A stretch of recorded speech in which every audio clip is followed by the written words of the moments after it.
this show.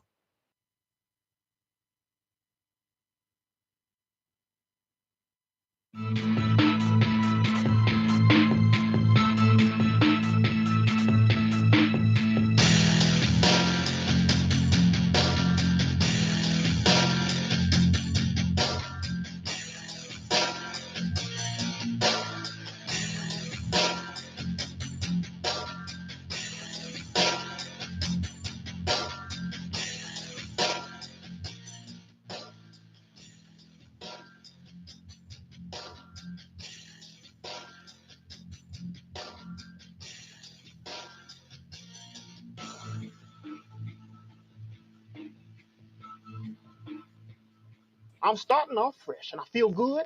I look good. I smells good. I am good.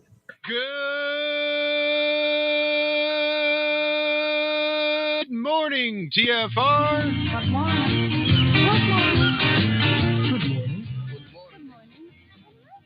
Hi, this is Alan. I like Ironworx because it's where everybody knows your name, and they're always glad you came. I love Ironworx with Josh, Walt and Zack. It's like sitting in your front room having a cosy chat with your best friends. Hi, it's Diva here, and I just want you to know that Ironworx with Josh, Walt and Zack, it's definitely my favourite dose of reality. Come join the family and keep it flat. Why sleep in when you could get your dose of iron in the morning? Listen to the Ironworx on TFR. This is Enlightened Dawn. Roses are red, violets are blue. Iron Realm Media is the best on the planet. To this show, I will forever be true. You guys are truly the best, and I love you guys. I'm so thankful to have you in my life. Do you like listening to space letters from Never a Straight Answer? Then tune in to the Ironworx with Zack, Walter, and Josh. Break clear of the fear on the Ironworx and become an Iron Scout. Wake up! And happy Tuesday to you all. Welcome to the Ironworx right here on Truth Frequency Radio, TFRlive.com. And boy, have we got a treat for you, ladies and gentlemen. We've got Mr. Zachary Zabala in the house. Zach, how are you doing this morning? We missed you on Friday. Yeah, I'm doing all right. I made it this time. Still waking up here. Yeah, you and I both. You and I both. I know there's another dude out there somewhere. There was one? Who? What hurt? There was one? Good. Guten Tagen, Grand Rising, Bear Luxor, I don't remember. Didn't you know that's culture? Oh, that was something. Oh, Cammy got such a kick out of that one.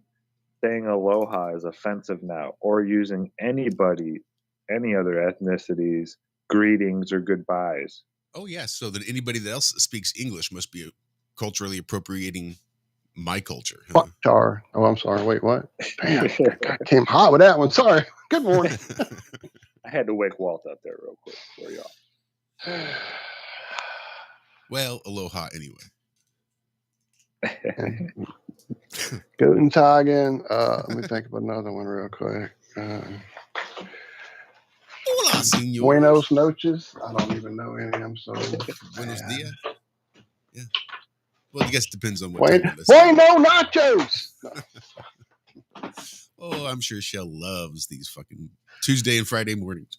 Boy, you just don't know when I start yelling through the house. She just loves it. Loves it. I can imagine. I can only imagine. So how was your weekend, Josh? It was quiet, as I like to keep them. Yeah, that's about all I can say. It was nice and quiet. Nothing of consequence. Dixie was feeling a little under the weather, as was my son David. I think they both got a little bit of bronchitis. So I'm just here trying to not have bronchitis. And I've been trying real hard. Been focusing, paying close attention. Because that's how you keep from getting sick. Anyway, I want to give a big shout out to everybody there in chat. I see 21 of you in there already this morning, and it's not even 10 after 4. That's amazing. Wow. I Well, can I'm barely having a be hard here. time playing catch up now that you're actually saying that. I'm like, wait, I just had 1 or 2 people to talk to, and now suddenly I'm going like, whoa, shit, who's this? Whoa, who's that popping in? Hey, everybody. I'm trying. Love everybody. Where was What are you I? doing up right now? Go to bed. What am Y'all I are doing? crazy. Whatever. Y'all are not nuts like we are you? You know this Oh, shit that's right. replays Oh, forever. that's right. Well, We know. you've probably got at least 20 or 30 minutes after we close the show before YouTube yanks the show. Right. So hurry up and go watch it. If we lost another one, did I miss that? Last week, yeah. Really? What did we lose last week? God. I don't remember. It's hard to keep track of them. Who gives a fuck? I mean, truly, I don't anymore. Between what I've already got saved and what I have posted on other platforms, I'm sure I've got them all backed up somewhere. That's fine. It all works out then. As long as it's hidden away in a file nobody will ever see again. That's all my terabyte over there, or 2, or whatever it is. That's all that is. The shit I'll never see again because I can't find any of it. Oh, where was I at? I think I was on Kane Johnston. Good morning from southwest rural UK. Oh, what happened? Who? Where? Kane Johnston. I haven't got down there yet. Okay. How about you, Walter? How was your weekend, sir? Good morning, Kane Johnston. I had to find the name and see it because I thought you said Johnson. I thought it was a brother from another mother, or actually from the same mother, perhaps. Who knows? Still could be. Anyway, yeah, my weekend was great. There's Zach. Sorry, I need a little coffee moisturization here. What was it I did that was so I like literally accidentally started playing a new riff from the newest Alter Bridge album. Like, it's hard to explain. It's one of those things where you're doing your own thing and suddenly something you do and you're like, wait, that sounds like their riff. And from there you just go down the road. Because let me think how to explain this. Because of the way Tremonti's actual growth as a guitarist has taken place, and I've kept up with that from like him doing a lot of interviews and stuff in magazines I read about it, I knew that he basically started over when he left Creed. He started from scratch, learned the pentatonic, bluesy stuff that everybody pretty much needs to have under their belt if they want to play rock guitar.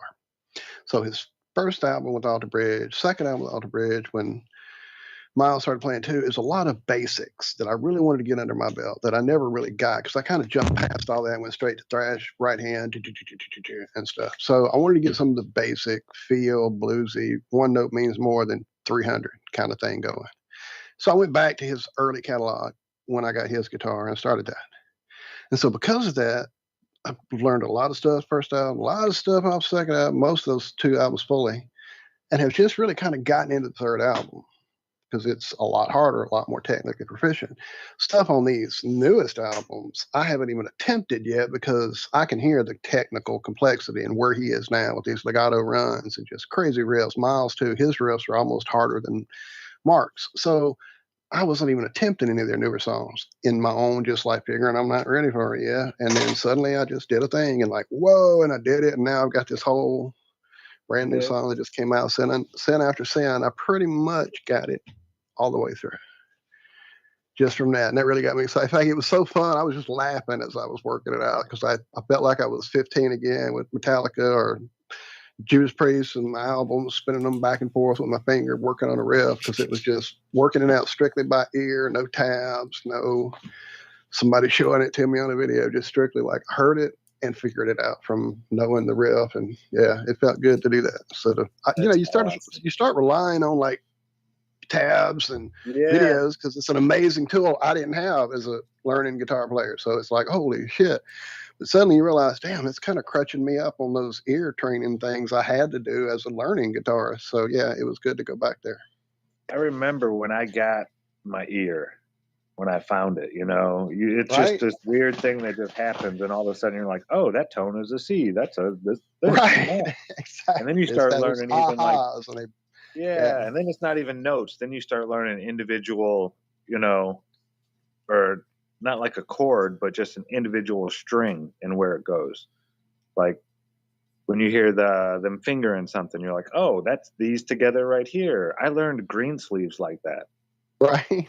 Just out of the blue, my pinky, I was doing an A minor and I went bing, bing. And as soon as my pinky hit that one, like for the second, it registered, hey, that's the beginning of green sleeves. And then I just kept going from there. It took me maybe an hour, but I got through the whole beginning. And then I never went on past that. Once I got that, I was just like, dude, that's amazing. I can't believe I did that. Yeah, you're like, yeah, that's like taking another step as a guitarist right there. You know, being able to just hear something like that and then Yep. and not listening to it over and over, but just from like memory almost. You're like, hey, okay, yeah, whoa, there's the next note. And Greensleeves got some tricky ones in there. Some weird. Actually, I don't even know if I learned the correct version. It just sounds a lot like it. I don't know. Big Pine Sailing saying he used to play in punk bands when he was a little punk bastard.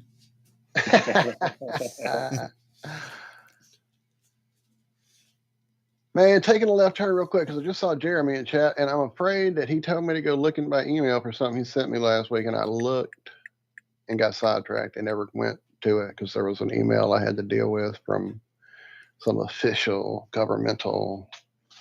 It actually wasn't. It was just some things I had returned and hadn't gotten back, so I got to dealing with that because I had sent it's a long story. Anyway, so my bad. I will go to my fucking email today and do that because I think that was Friday morning you told me that, man. So my fucking bad. I am so sorry. I will go to my emails.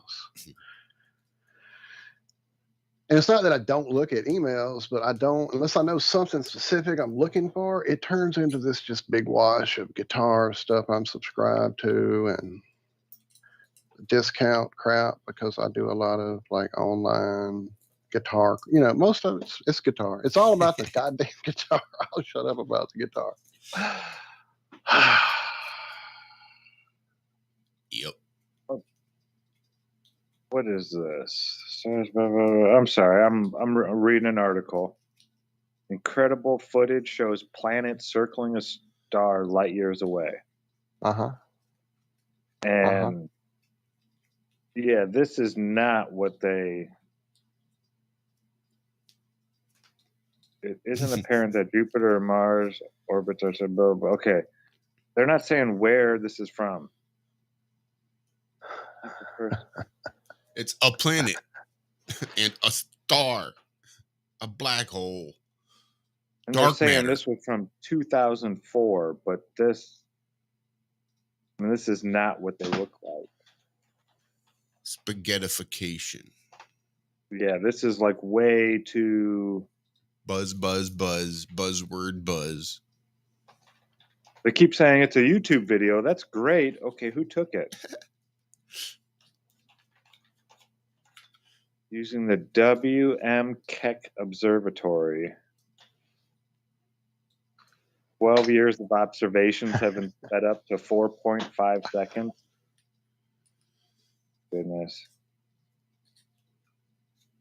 Yeah, I'm not buying any of this. 4.5 seconds? With Yeah, how many years? 12 years. Let's assume 12 they're years. using 60 frames per second. I look. Sorry, I'm laughing at a totally unrelated thing. I apologize. I should be muted up. It's a chat thing. I'll fill you in a minute. I'm just saying if they use 60 frames a second. How long was this? How many years did they collect data for this 4-second video? 12 years. 12 years. Are you showing that somewhere? I need to see this. 240 frames over 12 years. That's 2 pictures every year. That's one picture every 6 months. That's what that money bought them. This video cost them 1 picture every 6 months. After 12 years, they've managed to cobble together that nonsense. Sure. Drop that in the chat so I can see this funny stuff. All right. Let me, this is a clarification. My science alert. Who is it? Science alert. Yeah. So the clarification of my silliness and laughter over what you were saying, I apologize. I had actually saw something, I noticed something in chat, and was about to do something about it when a little thought struck me. And I typed that thought up, and a second later, Liz went right where I had been 2 minutes before that. I was going to go and change my login, which sometimes gets problematic, and go to the Iron Realm account and give a couple people there. David Banner is currently not wrenched up. And then it hit me. Because he's not wrenched up, his name is Gray.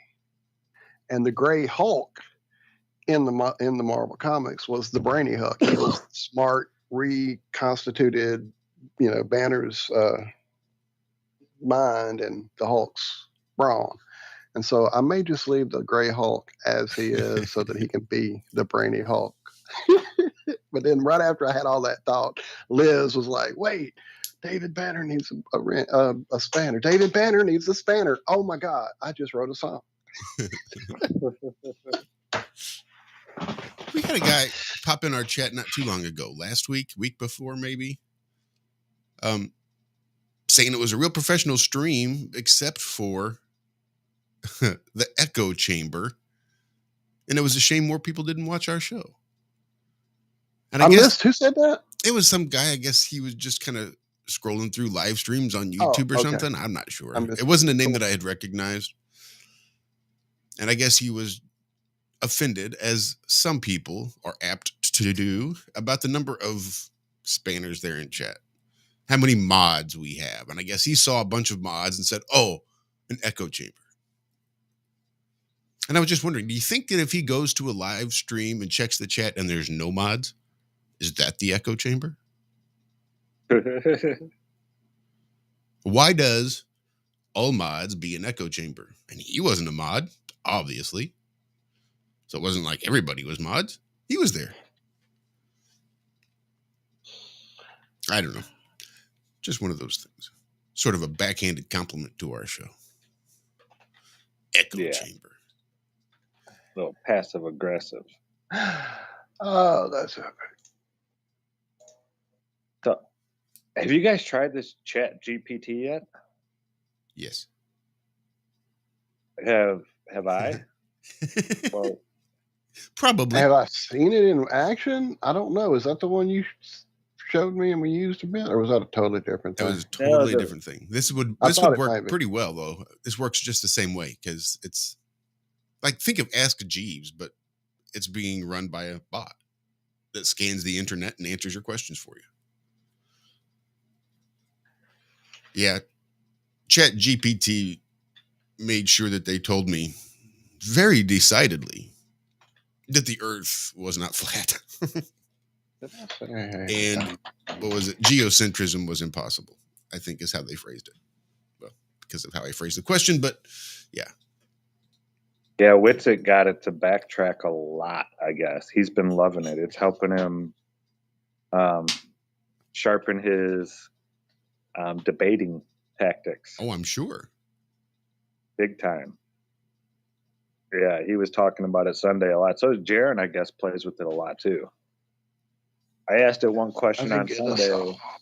And the question I asked was, are you connected to any sensors, in the field? A thermometer, or, camera, hygrometer, something like that, something to sense something. I said, nope, not at all. I get all my information off of a database.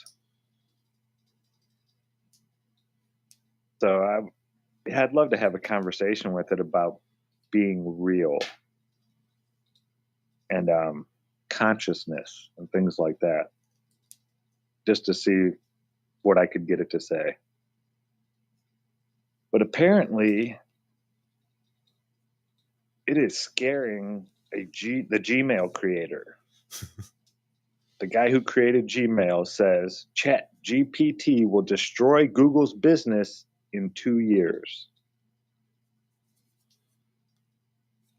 I don't know why. Why? Because think of how many questions people put into the search engine. Oh, Google, yeah. to answer their questions. True. Yeah. Wow. because it can people do. have been You can set Googling forever. Chat GPT up to do all sorts of stuff. I mean, it's sort of crazy the extensions that they can create with these AI bots, and just the different things you can do.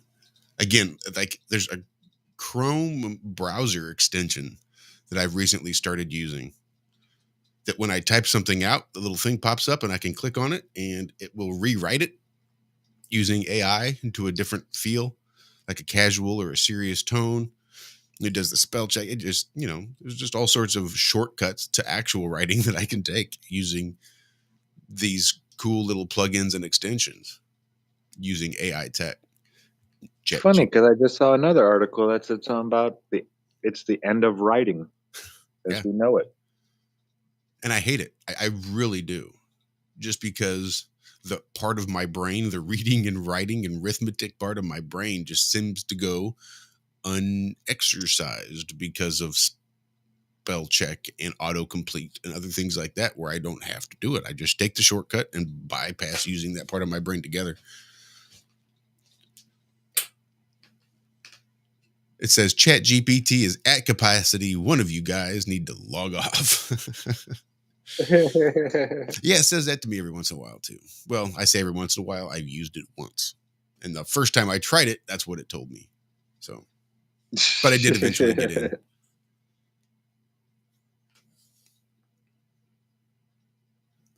Yeah, that's wild times. I've been using Descript a little bit too, which is another AI program. That's the one that it's really cool. It does the you upload a video or audio file, and then it transcribes the whole thing into text, and it can label the speakers and do all sorts of stuff. But then you can go through and edit the actual audio or video using the text that it generated. And then if you train Descript as the program to your voice, give it, I think it's like 10 or 20 minutes worth of training to your voice, you can go then and type in text and edit your video that way. Say, if I didn't like the word I used, I could go back, delete the word off the text, and it comes out of the audio. I could put in a completely different word that I never said, and the AI will use my voice to fill in that word into the audio file. It's an amazing program, and there's a lot of potential there if you combine it with a few other things. I don't know. Pink Floyd. Imagine if Pink Floyd had this type of tech back in their day. I mean, they were cutting reels and splicing them together. Stuff. I couldn't even imagine. I mean, there's so many children that are born now that have no idea what it was like and I'm sure every generation is like this. But this technological advancement that we've seen in the last 30 years, I mean, is it supposed to go that fast? We didn't even have cell phones. Like, that was like in the 80s, I saw my first cell phone. Like the mid to late 80s. I think it was like 87, 88 was the first time I saw a cell phone. And it wasn't like many people had them. I think one person, my rich buddy's dad, had one in a car that he didn't even drive. It was just stored. Yeah, a little MR2 down in Kentucky. But yeah, he had a cell phone, and the thing was huge. It was like you carried around a big giant case with you. Yeah, those were bag phones. They weren't necessarily cell phones. Bag phone. It was like a purse, a camera bag that was just this big brick of a phone, and the receiver was actually corded to the bag. So like reach in, pull the receiver out. It was crazy. My dad, who was still owns a bed and breakfast, but had recently opened one, used to carry it around just for business. People want to call, make a reservation. He didn't want to miss it. So he would always have this great big old bag phone with him in the car. Crazy. How far we Did I drop that story about the early wireless phone radio repeater thing, or did I just read that and go on with my day? You dropped it. I do believe it is there. Do we have time right now? I was just getting ready to check it, but I'd kind of be surprised. We got a few minutes, it looks like. Maybe. I have to go get the story now. I know I've got it pulled up somewhere. Here somewhere. Oh, there it is. So yeah, back in the 40s. Oh, it's taking forever. I must have too much open. Oh, that's right. I was watching instructional videos. Oh, it's actually a video. We could watch it on our radio program. All right, I'm sure there's audio with it. So let me prepare this. Oh, wait, no, because they strike us. Never mind. I thought this was British Pace, but it's Periscope. Periscope films are not. Yeah, they're dicks. Yeah, they are. Periscope are real dicks about their shit. So never mind. We can't play it because it looked like Pace. Sorry, real quick. The Chat GPT, is that recorded? Like, do you log in and stuff, and then it's recorded, the questions that you ask and this and that? Because I mean, Google, is it on the internet? Use that to catch people, incriminate themselves. Like people who went to go get rid of a body, Googled, how do I get rid of a body? Like days before they do it. Yeah, because people are fucking stupid. Well, yeah, but I mean, people are dumb. That's a good thing when they go and do stupid shit like that. So we're just going to help them out? Yeah, I don't know. I'd be real curious to see how that works if they keep that. I mean, I'm sure they do. I said NPCs or stuff. And I'm quite sure they keep that information somewhere. Anyway, stick around. We'll be right back. Second half of the first half, right after this. You're never, ever, ever, ever going to feel like doing the things you need to do in order to have what you want. You're always going to need to push yourself. You're always going to need to parent yourself. So what is the net advice on this? What is the bottom line? The bottom line is no one's coming. No one. No one's coming to push you. No one's coming to tell you to turn the TV off. No one's coming to tell you to get out the door and exercise. Nobody's coming to tell you to apply for that job that you've always dreamt about. Nobody's coming to write the business plan for you. It's up to you. And because you're only ever going to do the things that you feel like doing right now, or that feel good right now, unless you understand that you've got to parent yourself, you've got to push yourself, you're not going to make your dreams come true. You're just not. Extendivite is more than just a heart tonic. Do you have any of these symptoms? Night cramps in the hands and feet. Your arms and legs often go to sleep. On short walks, do your legs get aches and pains? Is your memory worse than it used to be? Ankles that swell late in the day? Has your blood pressure increased lately? If you answered yes to even one of these questions, you may have early warning signs of arterial blockages. Your body is saying that it is time to take Extendivite. These are not the normal signs of aging. They are the warning signs that accompany blocked arteries. Get your Extendivite today. Extendivite is available in capsule or liquid form for just $69.95 for a 2-month supply. To get started, call 1-877-928-8822. That's 1-877-928-8822 or visit heartdrop.com. Extend your life with Extendivite.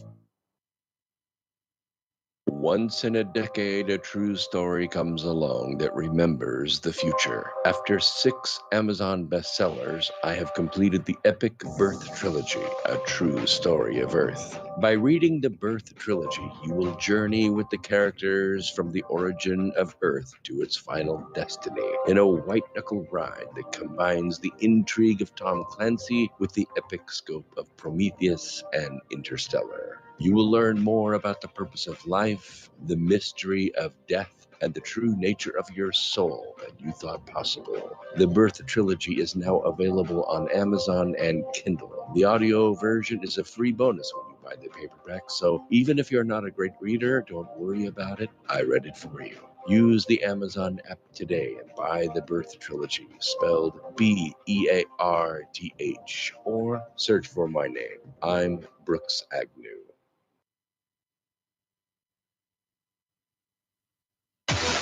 No hate, no hype, no fear. You're listening to Truth Frequency Radio. We are TFR.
It is Tuesday, my dudes. Well, pitter patter, let's get at her.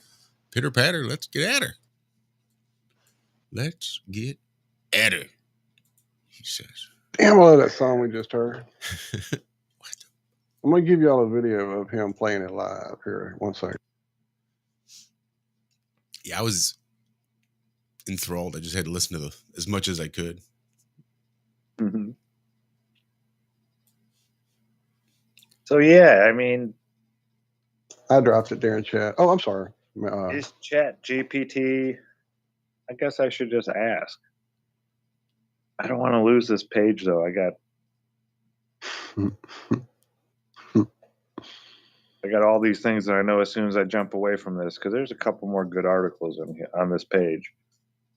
If I go away from I did a little skipping around from that last story. So before we went on break, real quick, wrap that up.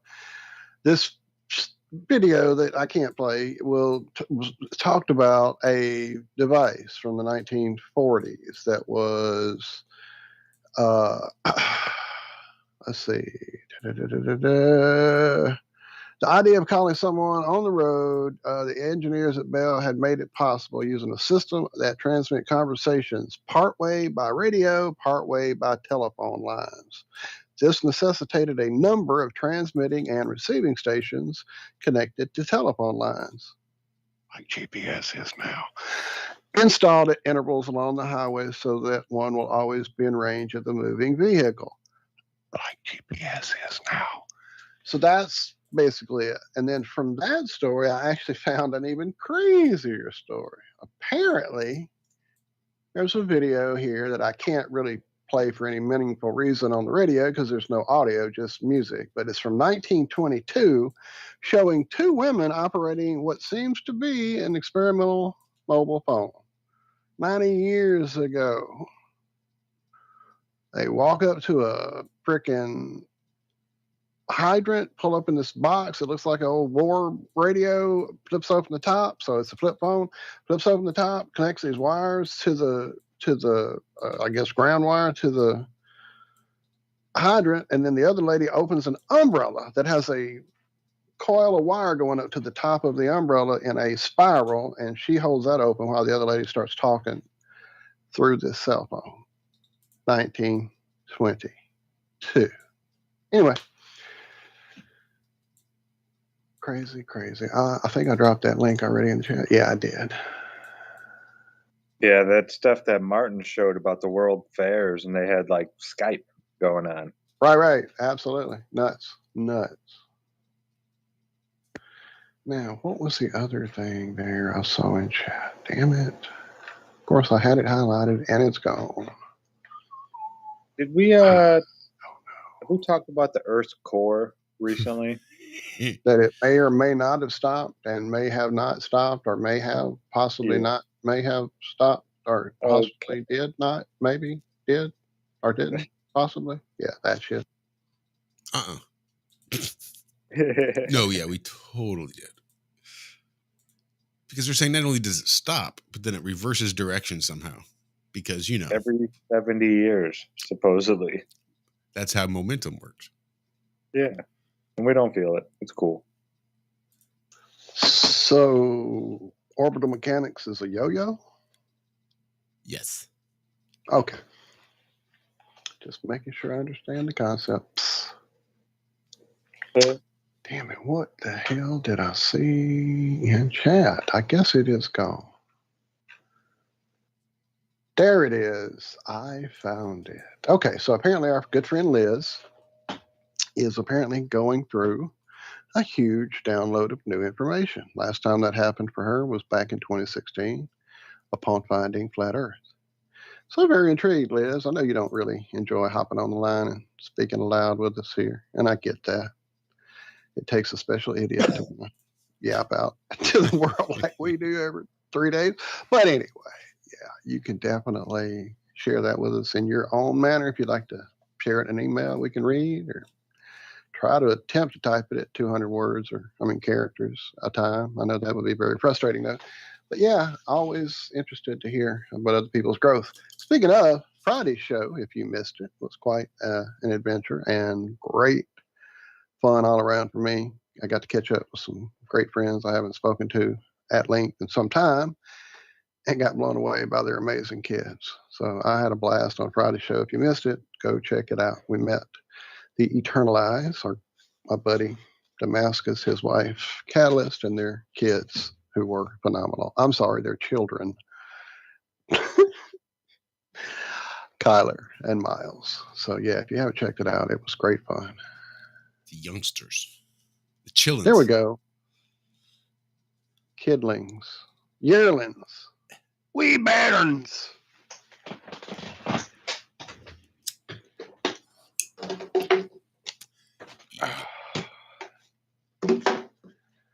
So, I guess I can get this out now. I'm in a pretty good spot to speak about this without it being too overly affecting. Okay. So, as you guys know, I've had some cat things happen lately. The biggest one being the fact that Rizzo, the mother, has gone away at her own choosing. And that really hurt me a lot. And I know you guys who have furry children understand, the connection and the loss and all that. And so it's really made me think through things over these last few, I guess it's been a couple weeks now. And about the time I think it's really not still messing with me, I wake up from a dream where I go walk out to leave that room out the back door, and she's on that porch, which is a closed-in porch, like I had told you guys. And I see her, and I'm like, oh my God, oh my baby, and come see me. And instead of coming to see me, she darts right back down that hole I assume she escaped out of the first time. So this idea of her not wanting to be here has really affected me emotionally. And because I knew she, when she got here, there was a very, she'd been an outside cat. She wasn't used to being dealt with in any considerable length of time, but she was the only one of his cats that would come up to me there when I would go visit him, let me pet her, let him pet her, let him pick her up, let me pet her while he had her in his arms. So she was the most social of all the outdoor cats he currently had at the time. And so she was the one that came to live with us to become our ratter. That's what we needed her for. We had a lot of problems with that during that period, and wound up having the 3 kittens and changing, both of our lives quite considerably, and Haley's as well. Anyway, so the idea that she went from all of that to being a cat who would come seeking me and get up on my chest and let me pet her and lean into that and do all the eye close, rub head, loving stuff that I learned are the cat's ways of doing that. For that to snap and her just go back outside at the snap of, but like I said, it really made me start considering some things and how animals are animals and they want to be in nature. Whereas we're fucking stupid idiots living in boxes and dealing with it instead of going back out to nature, figuring out ways to deal with living in this box, TV, music, drugs, whatever your way of dealing with being in a fucking box 24 hours a day is. Instead of doing that, she escaped and got back where the animals should be. And so that has been on my heart, on my soul a lot. So now I've got these 3 other cats here at the house who are now all adapted to inside. in my attempts to take them outside walking. It really didn't work out. They really didn't seem to want it, so I kind of quit doing it. And that's really started making me feel guilty that I should have kept that going and maybe made them have some more access to the outdoor. And so in the middle of all of this emotional turmoil I've been going through over the last couple of days, 3 days, or a week or so, that's really been intensely getting to me since that dream. Last night or yesterday evening, as it started being not quite sunset, sky was still blue, Spot had hopped up on the stove, and I was just about to walk over and pet him. And he glanced up at the window in our kitchen, and the way the blinds were open, you could look straight up at the sky through those blinds. And he looked up at that sky, and he made this sound I have never heard a cat make in my life.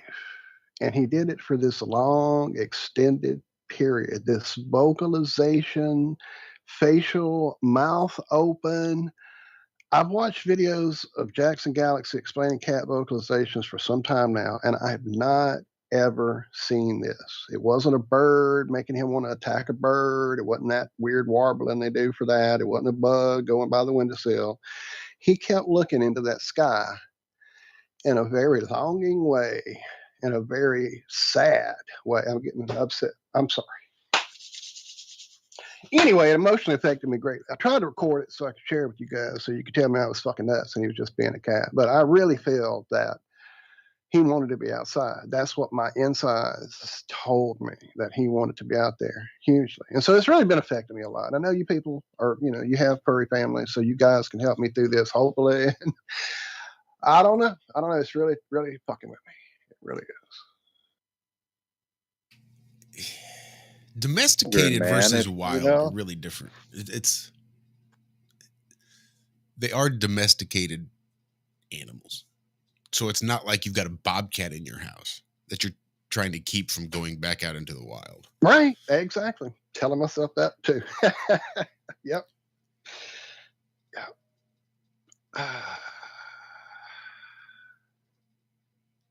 Keeping them in is, the same reason you kept Quentin in as a 4-year-old.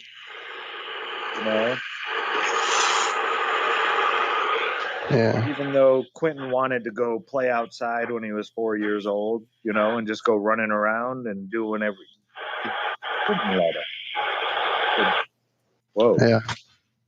It's a dangerous world out there, and it's not that you're keeping them captive, because they were bad or this. Again, it's intention, Walter.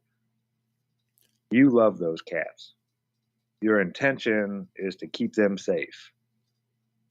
And in their domestication, they don't fully understand the dangers that'll wait them out there in the wild, or what it will I take know to that. survive. And trust me, he is a puppy. Like I've said 100 times to Shell, Lord, if he ever did get away, he wouldn't make it because he's a big old puppy. He is not cat-like in the least. The other ones, the females, they're both like vicious. I mean, they'll take the little toy out, like if it's 8 feet in the air, they jump up there and get it and it's gone. But him, he's just waiting for it to come to him and hopes it gets to him. And he wouldn't make it, and I know that. And that's the other part of this that, it makes me go, so should I let him be out more and get those skills up more? And, it's just what I'm doing to myself. I know because Rizzo left and it really affected me, and I know that she, got love and she was taken care of and there was no mistreatment. And so her choice to go and be out there is her choice. I get that.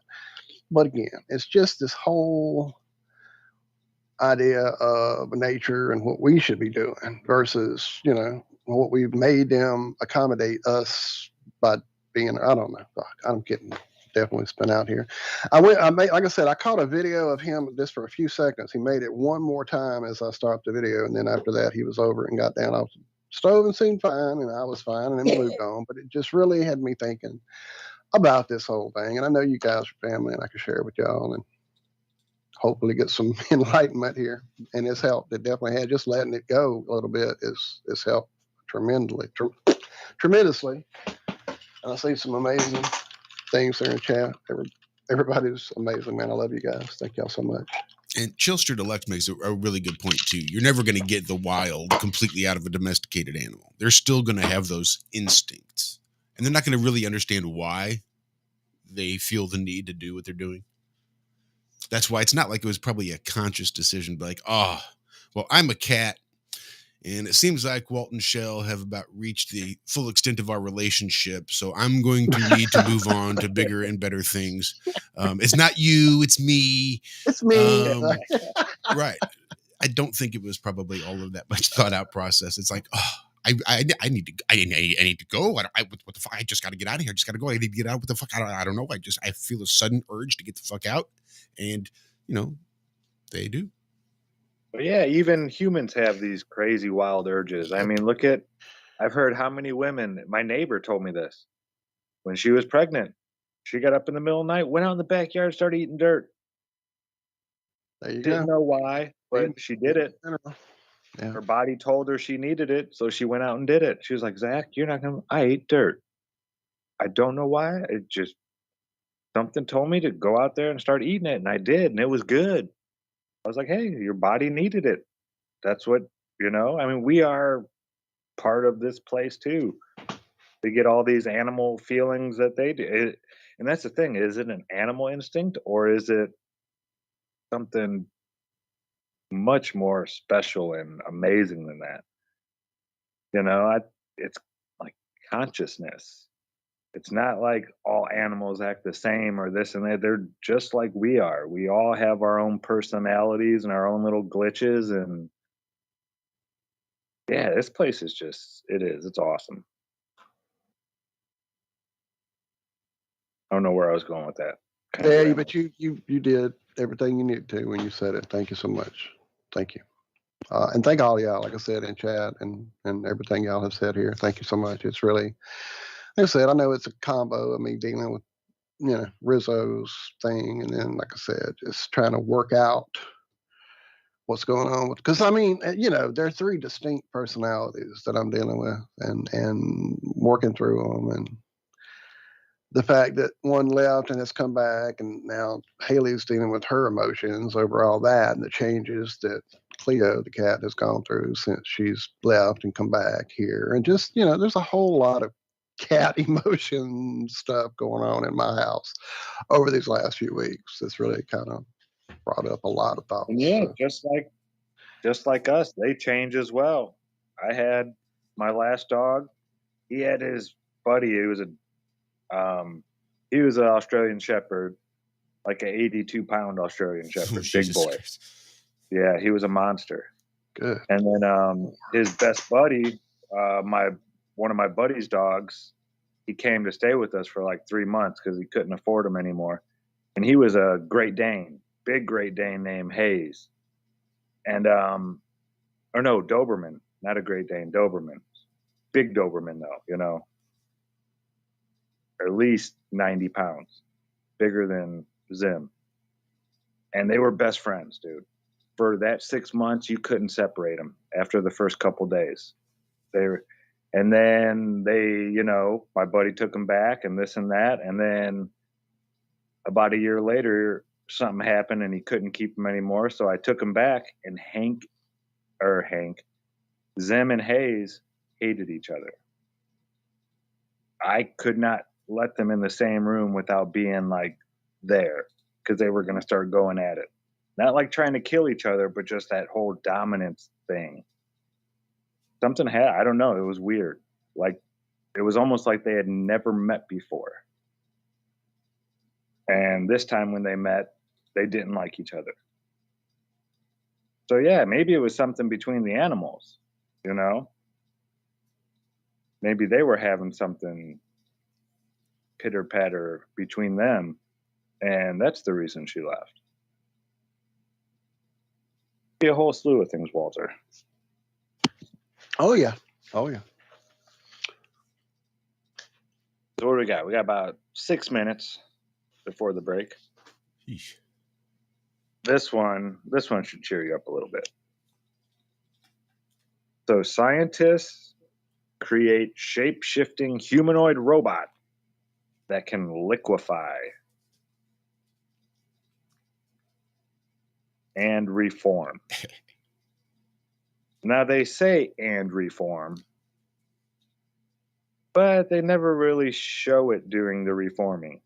They've got video of what looks like, you know how you ever melt crayons on the vents, the heater vent? It kind of looks like that's what's happening here. It's this metallic looking substance that I'll drop the link in chat for people if they want to go check it out. And it's not like it looks more like stuff from the art museum on the moon. Most people don't know there's an art museum on the moon, but there's a little figurine that they had sent up there at some point, and it's basically looks like that. It's got the rough shape of like a head and shoulders and torso. Like it's a very rough humanoid, in so much that it's sort of silhouetted in a similar shape. And they built like these tiny little bars, like a tiny little jail cell for the humanoid to be in. And then he liquefies through the bars, right? And sort of comes out on the other side, allegedly. So it really is like they tried to recreate the scene from the Terminator just for this thing. Like the whole point was just to see if they could recreate a scene from the Terminator. But the funny part is it just turns into a liquid blob. I mean, I could do this. I have, what's that stuff called? Bismuth. Gallium? Oh, bismuth. Melts at a really low temp. If I had like an oven type thing, actually, I could probably do it on my hot plate right here. Build it a little jail cell out of steel or aluminum, and the bismuth would definitely melt way before that. Bismuth is, yeah. But yeah, it would kind of look just like that. And it just turns into a liquid puddle laying in front of its little cage. And they never show it reform. Oh, no, they do. They do. Wait. Yeah, there's another video apparently you hadn't got down there to it. Yeah. No, I watched that bottom video. It's just a puddle. The end of the video is just a puddle laying there. All right, hang on. Everybody on YouTube, enjoy. Everybody on the radio, not so much.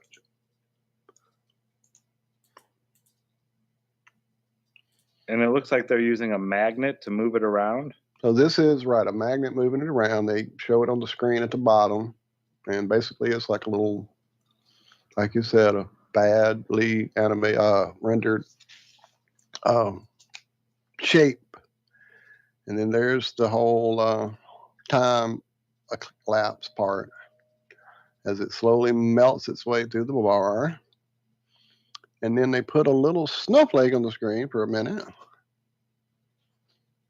because they're cooling it, I guess. They freeze it. No, wait, yeah, they freeze it. This is freezing it back. Now watch. Here we go. That is such horseshit. Wait. Ta-da!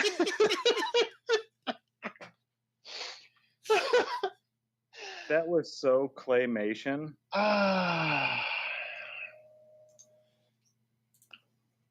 I'm not buying it. You shared it already. Okay, cool. I'm not buying that. I'm sorry. I need better. Yeah, what's with the snowflake and all that stuff? Did that just mean they're cooling it? They were cooling it down, yeah. I finally figured that out the second watch through there. I was like, oh, the magnet and time. And then here's the freezing it back to a miracle of being back into that original shape. No stuff, less than a second. No editing involved. No trickery. This probably took 12 years to make. They probably took a picture every 6 months. It's probably a 4-second video. In chat, what the actual fuck did we just watch? I mean, I understand how with magnets you could stand it up. If it was magnetized or this or that, a magnet laying on its side and then you stand it up, that object on the other side is going to stand up. I get how that could be done, but they melted something and then they froze it back into form. That's not, I mean, you're manipulating the outside environment. Like imagine soldering. If you could take some solder and put it on there, and then as soon as the solder cooled, it took back the shape of the spool of solder that it was originally in.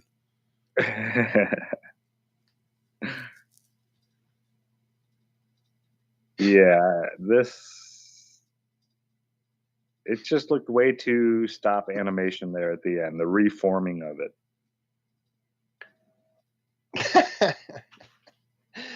Oh, Fishhead Montana said that's the best globe proof he's ever seen. Oh, and I see. Well, about does it for the first half, folks. It does. That one kind of flew by too. Yeah, we're in a time warp. This early or late dark. Right. I still haven't seen any light yet. I always wait for Big Pine to tell me that the sun's on its way around. Walking Excellent Chat makes a point about magnetics and heat. And as you heat a magnet, it loses its magnetic properties. So we all, as flat earthers, wonder, well, how in the hell could a ball Earth have this huge magnetic field if the molten iron core is in there? Wouldn't the fact that it's molten iron will have increased its temperature beyond the Curie point and it loses its magnetism?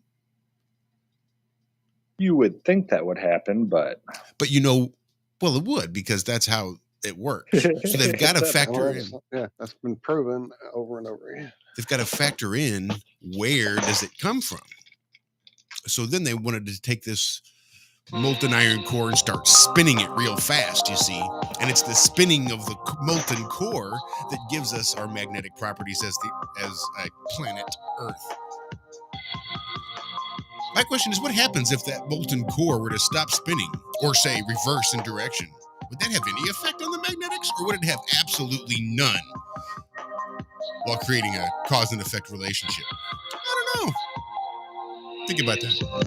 This is iHeartRadio. iHeartRadio. iHeartRadio makes you want to move. When you have a great melody, a song plays. Ever.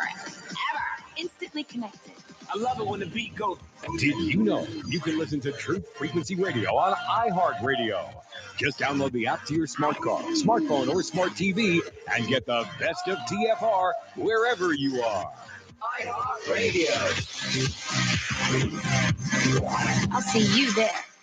So, you love talk radio? Then you'll love TalkStreamLive.com. TalkStream Live is always on, 24/7, with the best streaming talk shows. Find your favorite talkers and discover some new ones. It's free, readily available online or on mobile with any smartphone or tablet. Finding your favorite talk shows all in one place has gotten a whole lot easier. Just go to TalkStreamLive.com. Be sure to download the free apps from Google Play or the iTunes App Store.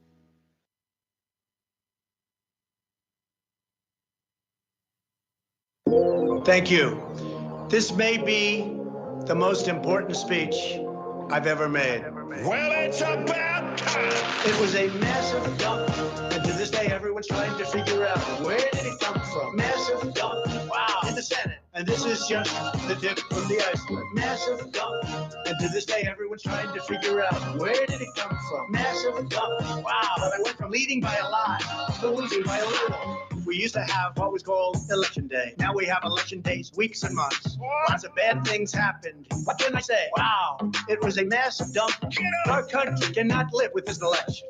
Right now, we're worried about the present and what went on with an election that we won without question. In Pennsylvania, large amounts of dump. All over the country, dump. Nevada and California said dump. Right here in Washington. It was a massive dump.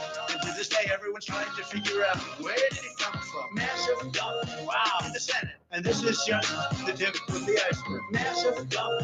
And to this day, everyone's trying to figure out where did it come from. Massive dump. Wow. But I went from leading by a lot to losing by a little. So many got ballots, they didn't even know what they were for. And again, so many received more than one ballot. In some cases, more than two ballots. What? If you were a Democrat, we're going to fix up your ballot, make sure it's perfect. If you were a Republican, don't even talk about it. Can you believe this? The hardest thing I have to do is dump. When they're irregular, dump. Let's go on to the next dump. It's because they know they are high. It was a massive dump. And to this day, everyone's trying to figure out where did it come from. Massive dump. Wow. In the Senate. And this is just the tip of the iceberg. Massive dump. And to this day, everyone's trying to figure out where did it come from. Massive dump. Wow. But I went from This is Truth Frequency Radio. The wicked ones obviously under heavy Masonic influence.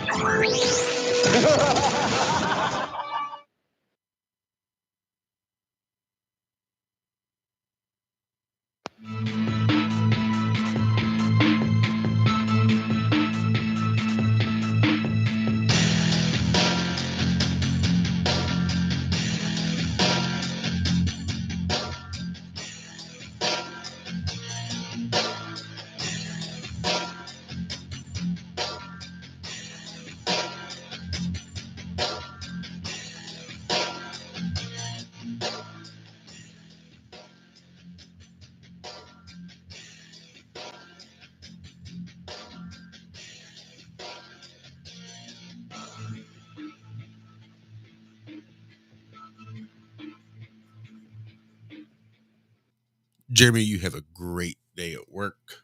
Love and blessings to you too. Have yourself a really good morning. Good morning. Love you, Jeremy. I'm here. Wake up. Wake up. Wake up. Wake up! What is dark matter? Okay, we don't know. That's great. That's why it's called dark. It's exactly. Everyone knows all reputable information comes from random people on the internet. Tell me things, internet. The earth is flat. It's like school in your hand. Okay, dark matter is something we do not know what it is. We believe the dark matter is there, but we have never detected it. Well, what I'm afraid of course, is that there is no dark matter out there. There was one? There is no dark matter out there. We need to think really hard. Hi, this is Alan. I like Ironworx because it's where everybody knows your name, and they're always glad you came.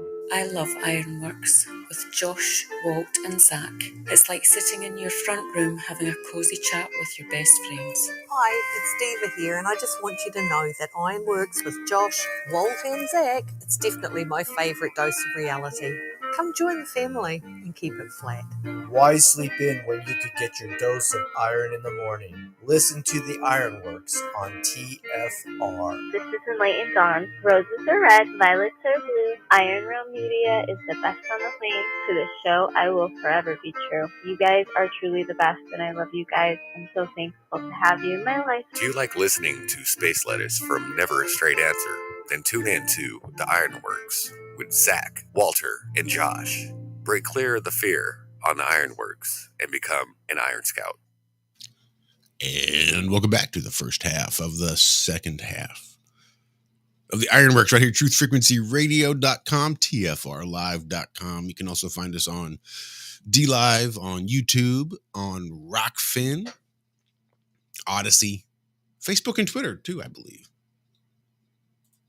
I do believe. Thank you for that video of the snake. I hope you guys saw it. I think I did try to get it up there. I'm not sure I got it up there in time for them to see any actual snake, but as I looked and saw that you were showing it, I happened to see a snake. I will show it again. I saw the snake. So I'm looking at this article, right? Hold that thought. I'm sorry, Zach. I'm sorry. If I don't do this now, I will forget and I'll kick myself for the rest of the day. In 12 hours from now, today, January 31st, 6 p.m. Central, Melodome Trivia for Charity. Our good friend Austin, our good buddy Andrew B. will be tearing it up. I'm excited. I can't wait. That's going to be a good time. I had no idea that was today. I saw it and didn't realize that we were already at the end of the month. I did the same thing. That's why I wanted to announce it, because I'm like, whoa, that's tonight. All right. It's like, oh, it's the 30th. And eventually it's going to be the 31st for the show. But the fact that was only like a 24-hour difference, that connection never made it. It's like there's going to be 2 weeks between today and tomorrow. Yeah, plenty of time. Good stuff. Yeah, I can't wait. it'll be a fun show for sure. Andrew's got some amazing questions that he's thrown together. So this is either you guys have an electric vehicle? No. No? Okay. So this won't hit home then, but not likely. Electric vehicles more expensive to fuel than gas-powered cars at the end of 2022. Now, that wasn't supposed to happen, was it? Wasn't this supposed to be cheaper and saving the planet, and now it's going to cost more and pollute more when all the stuff actually comes out? Because we still pretty much burn coal here to make our electricity. I think it's like 90% or something like that still. Coal and natural gas powers the United States. So, and when you charge your electric vehicle, it's not like that power company is right next to your power charging station. So the electricity has to travel quite a distance, and you lose a lot of money and, well, a lot of power through our electrical system as well. So you're actually burning more fossil fuels to charge up your battery than you would to just run a gas engine. So yes, it pollutes more, maybe not coming out of an exhaust, but when you go from where it's coming from and what's being used to power it and all that. And then now it costs more too. What's the point of getting electric vehicles again? I don't get it. Didn't they put one in space or something, I think? No, that was the Tesla Roadster. That's being dumb. American muscle. I don't know. Was that Roadster fast? I haven't been a car guy in a long time. I didn't look at the specs or any of that stuff. Me either. But the very reason I'm going to avoid electric vehicles is the reason I avoid Cadillacs and Jeeps. Repair costs are ridiculous and consistent. And that battery goes out. You might as well just go buy a new car. Mm-hmm. Those things are not cheap. And then we're not even going to get into all that. The batteries and what it costs to make, how much earth has to be, removed and ground up to get these certain minerals out of it. For one battery, it's like 500 tons of earth has to be processed. Our buddy Voynich says his vacuum cleaner identifies as an electric car. I can see Boy riding down the road, a bunch of extension cords on his vacuum cleaner. Oh, I love it. But yeah, I don't see these. What did California say by 2050? Or was it 2030? They're not allowed to produce or sell gas-powered vehicles in the state of California. That's their plan. I don't see it happening. They had all kinds of people complaining about them already after they were told not to charge their car and go to work. Looks like Deanne had a buddy have this experience. It was $18,000 to replace it on a $56,000, well, not dollar, but pound there vehicle. That's nuts. You can buy a brand new engine for less than that. Oh my God. You could probably buy bare bones a brand new car for less than $18,000. Real car? An actual car, yeah. Right, a real car. Not one of those pull back and go forward type. Bing. Got to wind it up by pulling it back. You know, let's say AI does take everything over one of these days and decides it needs to get rid of some humans. I don't want that thing being able to drive my car either. Right. I got a 97. Ain't no computer taking over my truck. I'll tell you that right now. It doesn't have the capabilities. And I'm going to keep that truck till the day I die if I can. Apparently, the only problem Boy is having with his issue there with the motorized vacuum is it has to go in circles. But that sucks. Oh, this guy. So, development teams, you know, computer developers are maybe not be in such high demand here really soon. Not with ChatGPT. Oh, yeah, they're saying OpenAI reportedly hiring army of devs to train AI to replace entry-level coders. And this is entry-level coding, which is still not a simple task. I mean, that's any type of coding when it comes to this stuff. Either you can do it or you can't, I've heard. I've never tried it. I had a cousin back in the 90s who was like, you know, number 2 in the country or whatever at programming. She gets paid now. She just works remotely and is on call for like so many businesses. And they call her and she gets a flat rate. She goes in and fixes it and then she's done. But she's been doing this forever. And they actually asked her to teach a college. She was a professor for 1 semester. And everybody was failing miserably after that first semester. Because she wasn't a teacher. She knew how to do it. And her brain works differently. You know, to be a teacher, you really have to have a certain type of brain. You can't just expect people to hear you say it one time and then get it and this and that. Yeah, it was a big fiasco, I guess. But yeah, it takes, you know, a lot, even for people that know how to do it, to teach someone else how to do it.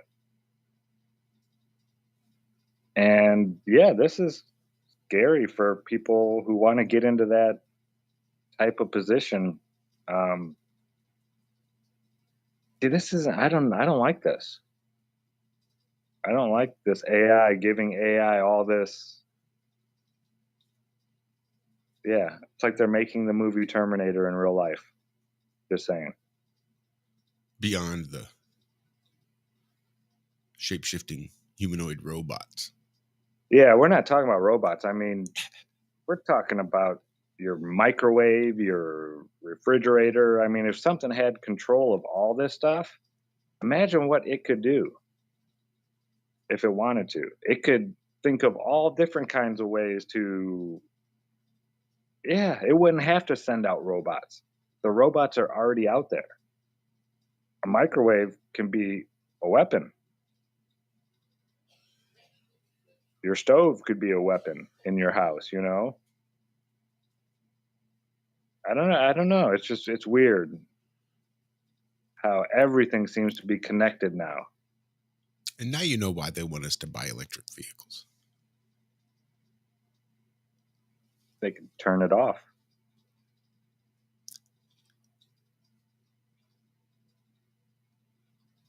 I won't ever have one. DN in chat saying BMW now has heated seats off until you purchase the unlocking code. And I think that's going to be the way a lot of vehicles are headed too. Most of them will come equipped with all the bells and whistles. It'll just be a subscription service.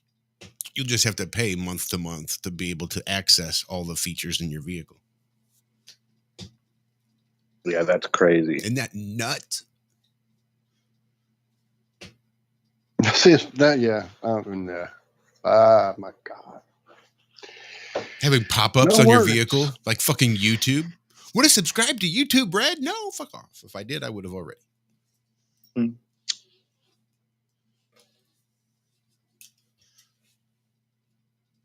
How would you like to have power steering? Subscribe now. At $9.99 a month. Right. Want your brakes to work? Paul Walker loves these creatures. Too soon. Well, who was it? The guy from Rolling Stone magazine, the editor of Rolling Stone. Didn't his car just take off going down the road and run right into a tree? I'm pretty sure that was Paul Walker. Or they both did. I know the Rolling Stone magazine guy. That's supposedly how he died. He was just sitting there, maybe at a stoplight or just going down the road normal. Then all of a sudden the car just like accelerated and then drove itself, like veered itself, steered itself. Yep. Paul Walker was working on, I think it was a documentary about Haiti and human trafficking. Jesus, it's been a hot minute, but at some point, I think he was working on doing a documentary. He and several other celebrities were doing a documentary on human trafficking in Haiti, I think. And because there was a real strong connection with Haiti and the Clinton Foundation, and then Paul Walker's mysterious death as his car suddenly, I think he was driving down the highway, and then his car suddenly accelerated and swerved and veered off on the road and drove straight head on into a tree and killed him instantly. I think there's 26 times they say Bill Clinton visited an island out in the Caribbean. Isn't Haiti out there in the Caribbean? I'm not sure. Just saying. Pretty sure that's right. I think that counts. Nobody wants to buy that island either. Well, at least he wasn't hanging off of the doorknob. Oh, wait, sorry, too soon. Well, see, even the CIA assassins learned that analog is better. Right. Sure, you could take control of somebody's vehicle and drive them headlong into a tree, but then you leave a digital footprint. It's best just to go in old school and set it up and make it look like a suicide. Well, wait, now, which was first? Chester or Paul? Let me go see. I don't know. Which one was first? I think Paul was first. But that's just... Yeah, he was, 2013. And then Chester was 2017. 10 years ago. Jesus. 10 years ago, they were taking control of our vehicles and driving them headlong into trees. No wonder California wants everybody to have electric vehicles.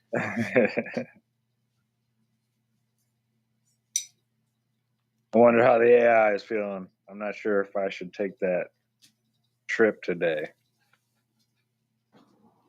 Yeah, watch what you say about AI, folks. It's listening. If you have one of these cars that can take over, you better be nice. Could you imagine your car starts talking to you? I heard what you said about me, Joshua. That wasn't very nice. Yeah. Watched the trailer for the movie Megan last night. A little AI humanoid robot play toy. Like HAL 9000 meets Chucky type of deal. I thought it was more like Chucky. I didn't know it was AI driven. Yeah. No, that's a better story than Chucky, at least. Uh-huh. That little girl loses her parents and she's very Hold sad. up, man. You're not dissing Chucky, I know. I'm sorry, Walter. No. I mean, when did you see it? What age were you? Yeah, I was way young. And I don't even remember the last time I saw it. I remember it was like a voodoo doll almost or something like that. It was something like that, like a ritual, wasn't it? It was a ritual. So this whole, to me, that whole idea behind that movie and just the way they executed it, really well done. I mean, I'm a horror aficionado, so you have to give me that. But, you know, the kid and trying to tell people, hey, my doll's alive. And that's the whole point. The doll is alive because it's got a battery in it and it walks and it talks and it's your friend to the end. And yeah, it is alive. So stop acting idiotic, kid. And so the kid's like, no, it's killing people. Like, no, it's a fucking doll. That whole play off of that worked excellent. Really well done. The actor they had playing the kid did it really well. The people who played off the kid really executed it well. The actual real in-camera practical effects they use, puppetry, mechanics, all the things they used to, a kid in a suit, all the things they did to bring Chucky to life was executed really well. Before CGI would have fucked it all up and it would have looked like a freaking robot walking around. To me, it was just that perfect period of that movie being what it was at the time it was made was perfect. In fact, I'm actually watching right now this whole big 4-hour documentary on one of the, I think it's on Shudder. It's like the 80s horror movie and how there was so much going on in the 80s with horror and how it turns out that a lot of times when you're under a repressive government, some of the best artistic work gets done. I'm looking at you, Reagan years. Anyway, yeah, some great stuff was done in those movies. Lots of great stuff. I don't want to get started because we'll be here for the rest of the show talking. No, I agree with you. I'm sure the movie was. I mean, I need to go back and watch it. I doubt it's going to be one just of those. The first one. I can't comment on the second one, the third one, The Bride, the new ones. I can't comment on anything after the first one because I didn't. Yeah, no, I was strictly talking about like the storyline, like how. No, the story was really excellent. Like I said, this guy was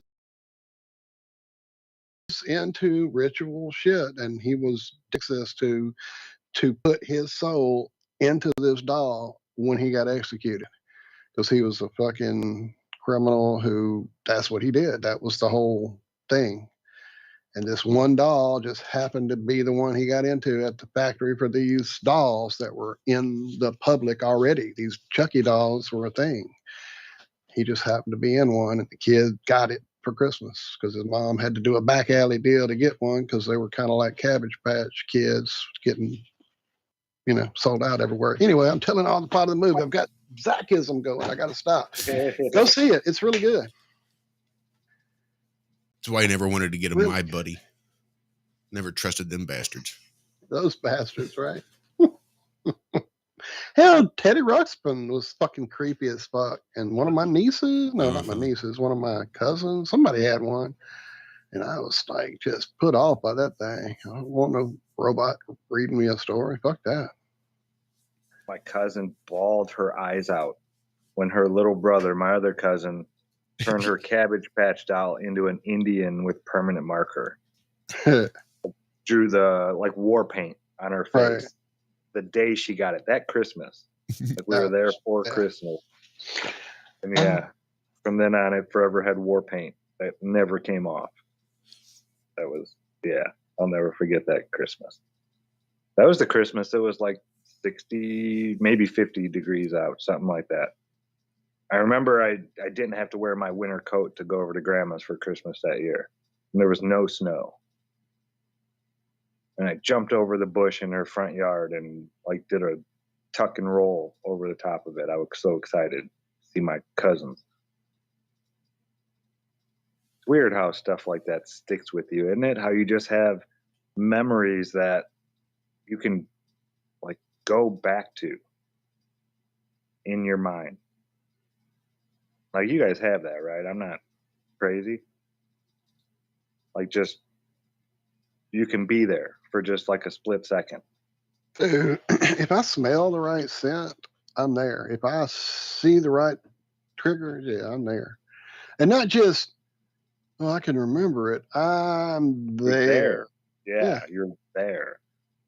You can feel the air around you. Remember everything. Your emotions in the moment. Exactly. All of it. Yeah, exactly. You're back there. Oh yeah. I used to try to explain that to other people, and they just thought I was nuts. This is kind of bringing up one of the stories I dropped. We've discussed this before, and really, it's come back around again in this story, and it really triggered me again, going, okay, how is this even a thing?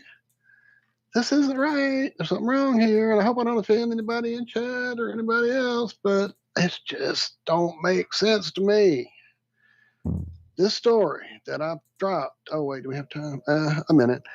I'll drop it for you guys to finish up for yourselves, but it's a IFL science story. But it talks about a woman in a video talking about her lack of an inner monologue and how it affects her everyday life. And I don't even understand that thought process of how that doesn't happen, how you don't have an inner voice. What is that? What does that even mean? She says, I don't know. I just feel like the information is there and I can just pull it forward. It's like flies. I mean, I'm sorry, it's like files, or maybe it is like files. It's like files. There's categories for information in my head, and I can pull them to the front if I need them. Well, you're a fucking robot. You're an NPC. You don't have a soul. You're fucking, what is that? Does anybody here I'm talking to have a clue about this? Is this something that I'm not understanding? No, we all have a voice. I'm aware of the phenomenon, but like Yeah, you, but I you have a can't wrap fucking my inner brain voice. around it. I couldn't talk to you if you didn't have an inner voice. You would be like talking to a non-person. I just can't imagine that. Those have to be the NPCs that we're talking about all the time. That has to be what that is. What else can it be? Yeah, not having an inner voice. I don't even comprehend that. That doesn't. Mm-hmm. How could you not have an inner voice? I'm not trying to be rude to anybody out there that doesn't. I don't know. Right, so they say something like 10% of people don't have that inner voice. That shit's crazy to me. Exactly, Zom. That's exactly what we're all saying. Because it doesn't. That's empty doesn't people. compute. That's empty vessels. There you go, Brian Metz. There's a thought, empty people. He typed up empty vessels. All right, we're gonna take a break. Have a little inner voice chat with ourselves. That's the last one too, I reckon. This is going to bring us to the fourth and final. Or just on the other side of this brief message. Stick around, we do have more. It'll be in a packed final 30 minutes of the Ironworx Truth Frequency. Yeah, she killed me.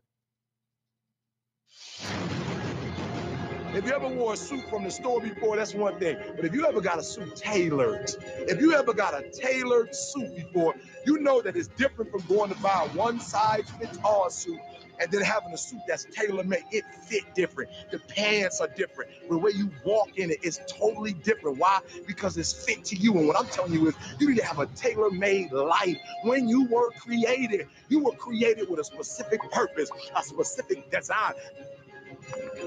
You like a tailor-made suit, baby. You gotta stop trying to act like everybody else, speak like everybody else, dress like everybody else, look like everybody else. Stop putting people pictures on the wall and look at them saying that's what I want to be like. Baby, you're gonna do what they've never done. You're gonna go to places that they've never gone. You're gonna exceed limits that they've never exceeded before. You're gonna be able to accomplish things that they never dreamed about. So I need you to be you.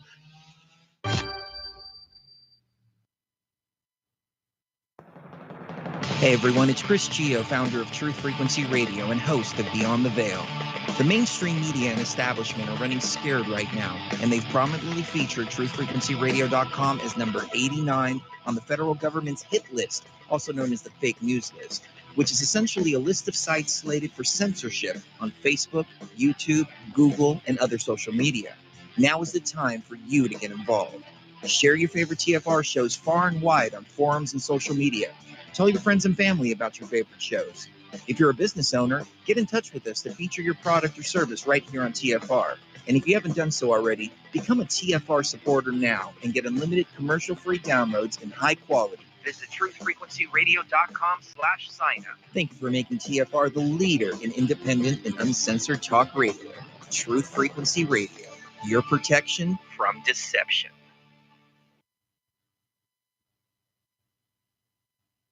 If there's something you want to achieve, you can achieve any freaking thing you want as long as you know what the goal is. That's why goal posters or goal boards or even just telling someone what your goals are, writing them down is so important, because once you can identify your goal, it makes it so much easier to work towards it. And that's something that I think our children are not being taught in the school system right now, is how to set a proper goal. It's like, hey, what do you want to achieve? Well, the teacher gave me these things I want to achieve. Okay, well, what's that going to do for you? Well, I don't know. The teacher said I had to do it. Okay, that's great, but it doesn't teach them the logical thought process or or the creative thinking process to develop a goal and then reverse engineer what they need to do to accomplish that goal. And we need more of that true goal setting in our society. Otherwise, we just have a bunch of sheep who have no idea what they're doing. They're just bumbling around. Don't be a sheep, be a goat. They're more creative and adventurous anyways. Be an ornery goat.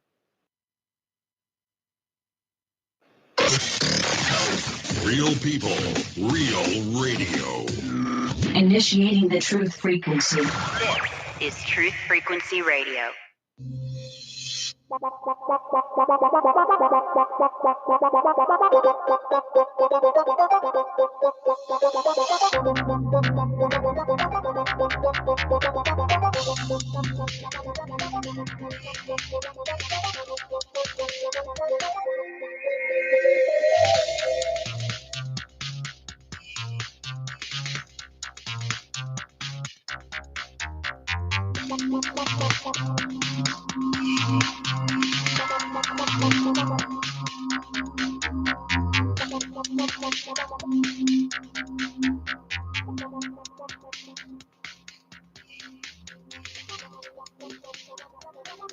The noise wasn't quite as bad, and we went right on up, and I saw darkness. I thought I was going to see the world, but we weren't quite high enough. Allegedly.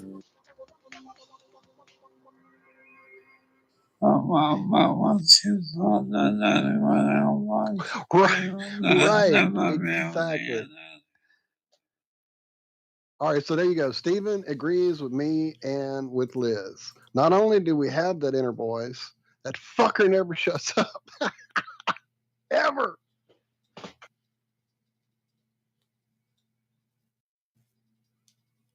At least I can get him to focus. Is that why you brought that up? Sorry, go ahead, Zach. I was just asking, is that IFL Science article? Yeah. Okay. Yeah. But we've talked, like I said, we talked about it before, but it just came through the other day and got Shell and I two talking about it and discussing the people in our lives that we figured most likely didn't have that inner voice. I'm not definitely going to say any names over the air here, but we know a couple that might be out there. Everybody out there that's listening, do an experiment for me, please. Now this wasn't, I just re-uploaded all my Google stuff, right? My things that I see. Recommendations when you go into Google. And because we were talking about this, now from 5 days ago, for some reason, this just popped into my feed. Like it knew we were talking about this article, and now it just shared it with me. It wasn't here earlier. It wasn't here yesterday or the day before. Just now. That's insane. Yeah, it's IFL Science. Woman with no inner monologue explains how she thinks. That's the one. See if that's in your Google feed right now for me, if you would. Because that would be insane if because you heard us talking about it, it showed up on yours as well. That's wild. That was quick. Google's getting faster. Usually it'd take a day or two. You know, when I remember researching sextants, which one I was going to buy and this and that, and, you know, trying to find a used one because the brand new ones were ridiculous. And it was like maybe 2 days after I started searching, everywhere I saw sextants. Every site I went to, if there was an advertisement on it, it was for a sextant. And that's when I was like, wow, this is weird. But this, I mean, we were just talking about it. What was that? Just like, oh man, come on! It was so like, oh my god, really? Oh! When the brother-in-law went to the Star Wars camp and played Star Wars and got to drive the ship and be a captain and all those fun Star Wars things. I don't look up Star Wars. I never talk about Star Wars. I've never watched the newest movies. Like, never watched them at all. I stopped after the second or third newer one. if there's no point of reference in my life for Star Wars, anything to ever appear in any of my feeds for any reason whatsoever. And yet, as he spoke about it, and I was getting bored of hearing him talk about it, I went to pick up my phone and scroll, and the third fucking thing was an ad for me to build my own lightsaber. I'm like, are you kidding me? Are you fucking kidding me? Okay, cool. Brave New World. And which one did you build? Well, the blue one, of course. Luke, dude, all the way. Oh, yeah. Fucking A. So did Luke's lightsaber, like when he changed lightsabers, did the color change? When he was in the third movie, it was changed. He was already a Jedi that could mess with your mind, and he was a master and all that shit. Come on, man. Know your lore. You got to upgrade your crystals as you go. Ooh. Yeah, didn't it go from blue to green? Yep. Okay. So kind of like the rainbow, but backwards. He built his own. The green was his. He built. The blue one was the one he inherited from Anakin. I'm not a Star Trek nerd. I mean, a Star Wars nerd at all. I promise. Dude, I love the first two movies. The third one really got into my crawl because there was Muppets running around in my goddamn movie. I could get past Yoda. What's his name? Yoda. I could get past Yoda because he sounded like Kermit the Frog. But I couldn't deal with the Muppets running around going, yup, bleed up, yup, and all that. Couldn't deal with that. Oh, and then the bar scene was nearly as good with Muppets as it was in the first movie with Rick Baker's special effect makeup. Anyway, sorry. See, I like the Ewoks. Did you ever How see old were the you when you battle? saw? How old were you when you saw the Ewoks? I was young. I was like 5, 6. Right. Yeah. And that's who they put them in the movie for you guys. Yeah. They didn't put them in there for us that were in our 20s. Did you see the movie that came out after that, Ewoks, The Battle of Endor? Well, yeah. Dude, I watched the fucking Star Wars Holiday Special on TV when it happened. I was a geek for that shit, my just like God, everybody I was went back back then. and watched that, dude, recently. It's so bad. It's so bad. There's a Mystery Science Theater of it out there, or it may be the Rip Tracks, but somebody did it recently, and it's out there on YouTube. If you look for it, it's great. It's fucking epic. You don't even need the Mystery Science Theater. Well, you don't need it because it does it itself. But yeah, they do a great It's one. so They've got bad. some great rips.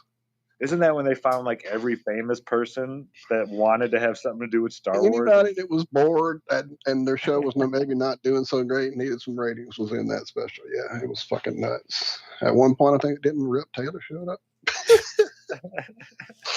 Throwing confetti everywhere? No, I'm sure he didn't. Anyway, I think was it Josh in it? I'll stop. Anyway. Yeah, that's one I'm not going to go back and watch. You're right. I shouldn't. It'll ruin it.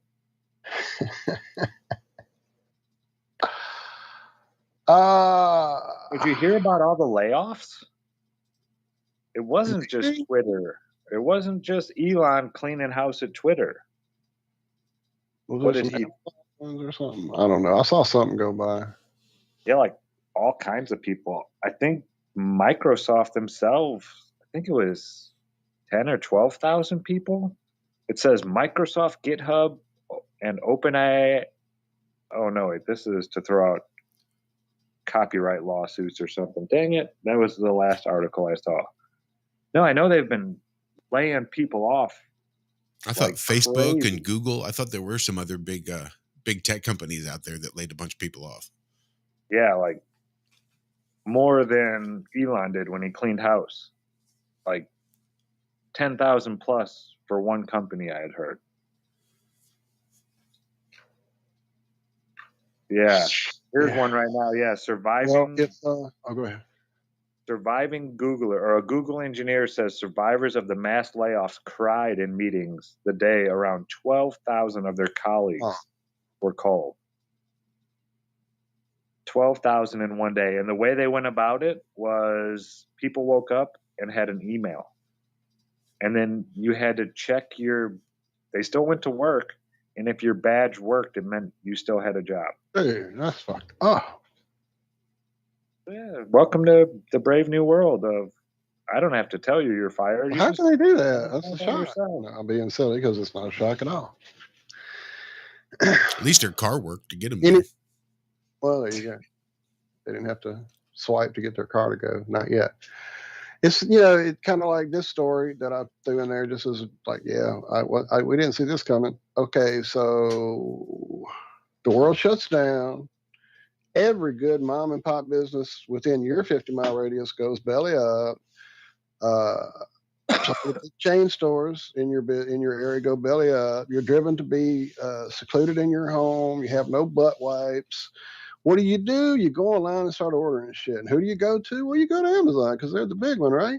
And it's easy. You order it. It's there in 2 days. Doesn't cost that much. No shipping. No charges for that. No charges for orders. None of that. Suddenly, boom, starting the 28th of February, Amazon Fresh will start charging $3.95 for any grocery order from $100 to $150, and $6.95 for any orders from $50 to $100. In other words, you have to make a $150 order to not be charged an additional fee.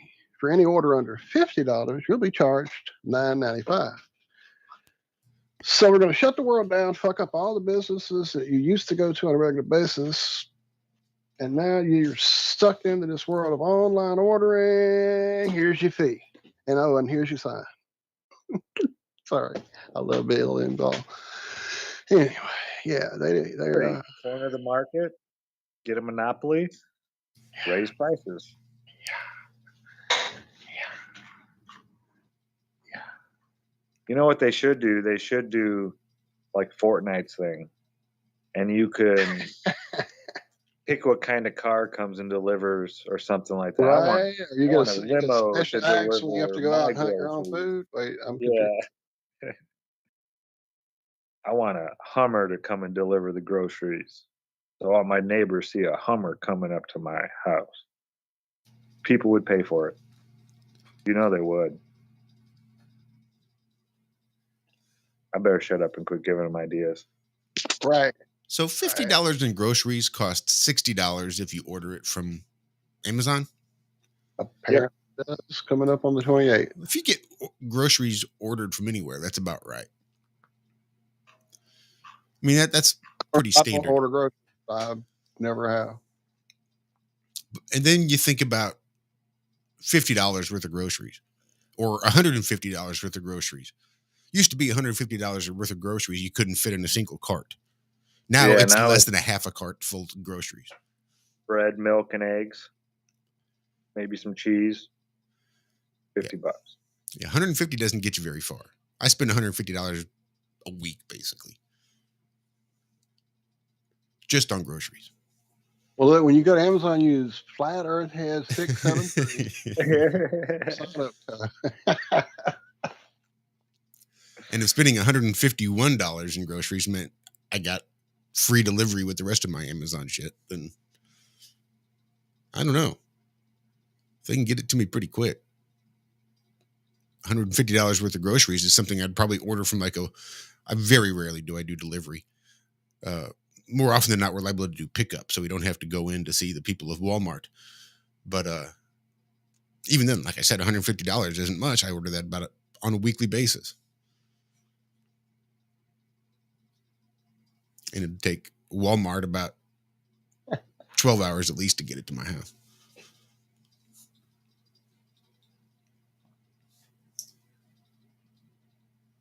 And this conversation has quickly devolved. Okay. I got a good one.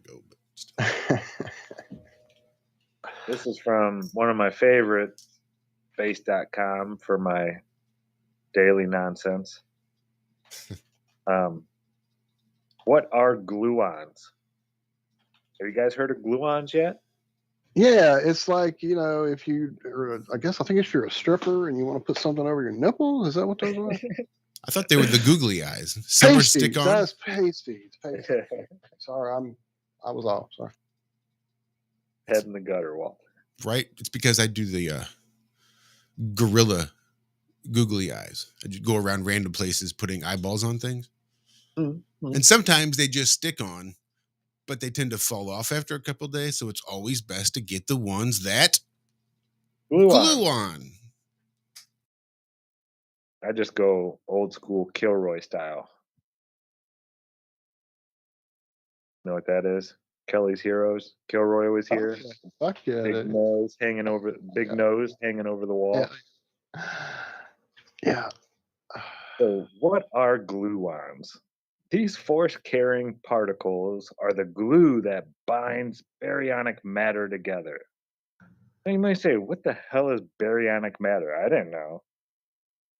So the next sentence kind of clarifies what the gluons are suitably named because they are the glue that binds quarks together to form the likes of protons and neutrons. Okay, so not only do we have quarks that form our protons and neutrons that we've never seen or verified, but now we know we have a particle that binds them all together. So they are the carriers of the strong force, one of the 4 fundamental forces. So in alchemy, that would be fire, the strong nuclear force, right? Which is still, according to at least 2011, Walter Lewin MIT physics course, he says they still don't understand the nuclear forces, which is good, well, not a good thing, but it's good that they're not part of his 802 lecture, Electricity and Magnetism, because they have no clue what is holding together matter, because, they don't know what matter is. They think it's a bunch of these little tiny balls that are stuck together with little tiny things flying around them and this and that, but that's still just a model. That's an idea. It's a concept. Even Walter Lewin said, this is our, the current model of what we think an atom is. Doesn't mean that that's what it is. It's how we explain things. So, yeah, so these are the glue that hold together protons and neutrons. Yeah, Brian Metz. Gluons. Now I get it. Brian Metz in chat makes a good point. He says he thought that the Higgs boson particle was supposed to be the glue. Because wasn't that supposed to be God. the God, right? God, one that holds all of reality together. Yeah. Sounds like gluons to me. Yeah, they're renaming it maybe. I don't know. They need to make it, because you can't name it after people, because that person might have been of some ethnicity, and that would be culturally biased and inappropriate. Oh God, this stuff is. I'm so glad all that stuff is finally going away. But yeah, you're gonna hear me be a little salty about it. But no, you're right. Yeah, the Higgs boson, wasn't that the God particle that cemented our matter and held everything together? That's what I thought. Well, here it says, the boson. Wow, look at this. So force-carrying particles, such as the gluon, as well as the photon for the electromagnetic force, and the W and Z bosons for the weak force. So bosons, I guess, are the breakdown of matter. That's, I thought you put your gluons on your boson. I am so confused. So are all massless particles. These are all massless particles that end up making up mass. Okay, that makes sense. With a quantum spin of 1, whatever that means, and are referred to collectively as gauge bosons. Wow. Is that the new word we're going to put in front of everything instead of quantum? Gauge boson. Gauge bosons. Hold on. I want to say hello to Rico's tinfoil sombrero out there. I got your text message. I see it as I go by and think, ooh, I need to text Rico. Ooh, I need to text Rico back. Oh, there's Rico's text. I got to make sure I respond to that for what has it been? 3 weeks, 4 weeks, something like that? Do I have one waiting too? Because he was on my mind heavy last night. Rico actually was. It could be because he's on my mind a lot. Every time I look in my message app, my text messaging, I see his text message there, unresponded to. But yes, sir. The answer is yes. Seed has been planted. And the answer is yes. The eagle has landed. We will make it so. But it has been far too long since we did talk, so my bad, brother, for sure. Yeah, I'm not going to finish this article. If you want a good laugh, you can go and learn all kinds of new words and how quarks do this and blah, blah, blah, blah, blah. Half spin, quantum spin is half for some of them, I guess. So watch out. It gets really wild further down in the article. I think that's the rating for the writer as to how many times they put the word quantum in the article. Sometimes it's a half, sometimes it's a 1 rating, sometimes you can get like a 3 rating for quantum spin. If you can spin enough quantum bullshit into your article, you get a quantum spin of 3. Okay, I got it now, finally, Lord. So for everybody out there that may be new to the show and doesn't know, there is this little thing called the Flat Earth, Sun, Moon, and Zodiac Clock app by Blue Water Bay. Make sure it is by Blue Water Bay, and you do not pay more than $2.99, about the price, half of a warm beer. So it's an amazing app. If you're just finding out that you may have been misled down a few paths that turned out not to be so realistic, and you're finding this place we live is a little bit different than you thought, this is a great place to start. It has so many of videos you're not going to find, even if you type in the creator of the video and the name of the video. It will not pop up in the search engines. This stuff is banned. It's shadow banned. It's hidden. And it's all in one location. That was the thing I was going to say. It's so convenient to know it's out there. Even me, who have the app, use the app, have recommended the app. The other week I had a question because I was talking to Shell and Haley about the use of rigid balloons in the space program. They're like, what? And I'm like, oh, wait, yeah, I may not have been around when I was looking into all that. Let me show y'all. And I pulled up YouTube on my channel, on my TV, and then it hit me. Oh, I'll never find this in a search. What am I thinking? This is not 2015, Yeah, if you got 3 hours, you might. Who would know? And I threw it up to Telegram, like, well, the Telegram group will throw me a video for sure. And what did they all say? Boom, go to the Flat Earth, Sun, Moon, go to the Zodiac app. I think somebody actually linked me to the page David had saved for that app too, as well. So thank you guys for that, because I should have known. Go straight to that page, and there it would be. And it was. Yep, you'll find all those answers to all those questions. You'll at least find, people with interesting ideas. Yeah, so give it a try. There's even going to be the quiz game coming out here real soon. He's in collaboration with Andrew B. Taking a lot of those amazing questions that he's got for the show tonight over on the Melodome, 5 p.m. Eastern, 6 Central. Be there. It's going to be awesome. And yeah, that's that. He just sent me something. I think it was yesterday or the day before. That's what he's working on now. He's getting the programmers starting to develop the game, the quiz game that you can play with your friend. Right. So this should be fun. Oh no, just figured out this is a Flat Earth channel. Shit. I guess they're out of there.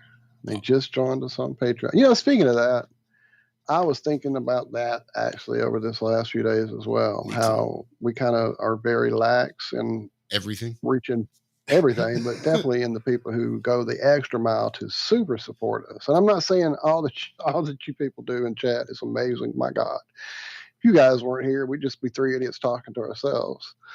So yeah, it's hard to even talk about this and not feel guilty in some way that I'm leaving other people out, because it's not even about that or like, oh, these people are different or better, or none of that. It's just there are certain people who have reached out to us because they're pleased with the clusterfuck we create for you guys on a weekly basis. And so that touches us, that you guys care enough to go that extra mile, to have joined us on Patreon, to reach out in other ways. You know, people that don't want to just throw their money into the void of the super chats of Google and the super chats of Rockfin.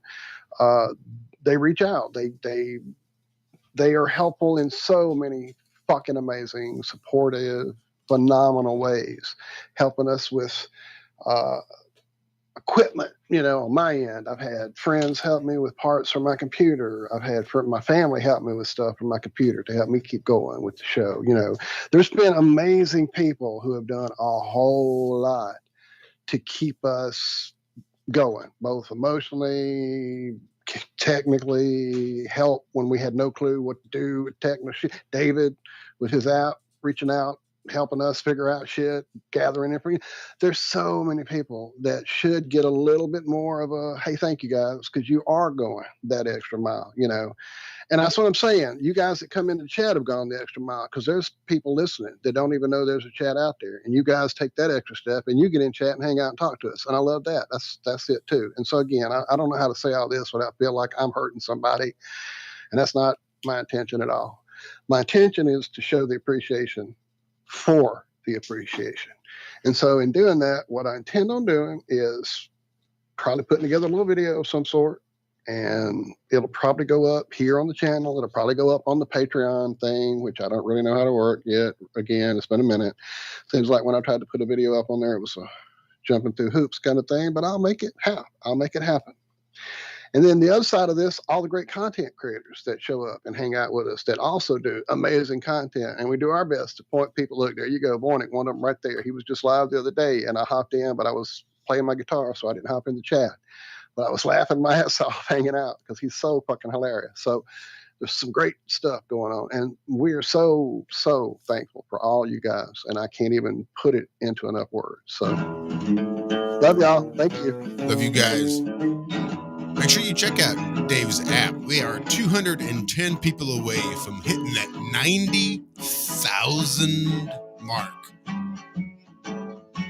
So you can imagine by this time next year, it'll be over 100K, no doubt. Hell, it could be within a matter of months, weeks, who knows.